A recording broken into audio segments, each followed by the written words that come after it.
A lot of people about Islamic extremists to the president's speech last night, to Democratic Congresswoman and Army veteran Tulsi Gabbard, who says that the president's refusal to identify the enemy is part of the problem.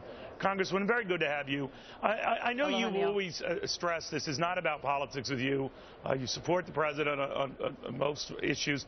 This particular thing, what worries you, though, because it should be a bipartisan concern. What do you mean by that?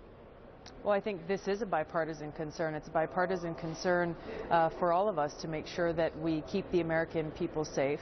And specifically when we talk this terminology, the use of Islamic extremism, terminology and the use of this specific term is important because words are an expression of your feeling and your understanding. So as, for example, last night the president came and talked to Congress about coming to request an authorization to use military force.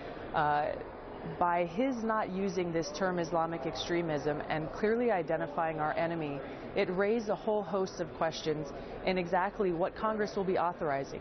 Who will we be targeting? Who is our enemy? And unless you understand who your enemy is, unless you clearly identify your enemy, then you cannot come up with a very effective strategy to defeat that enemy. So this is what's giving me great concern as we look specifically at this authorization, but also as we look at this overall issue of how do we defeat this threat of Islamic extremism that's not just occurring in the Middle East, that isn't just about this one group called ISIS or another group called Al-Qaeda. It's a much larger war, really, that is as much an ideological war as it is a military war.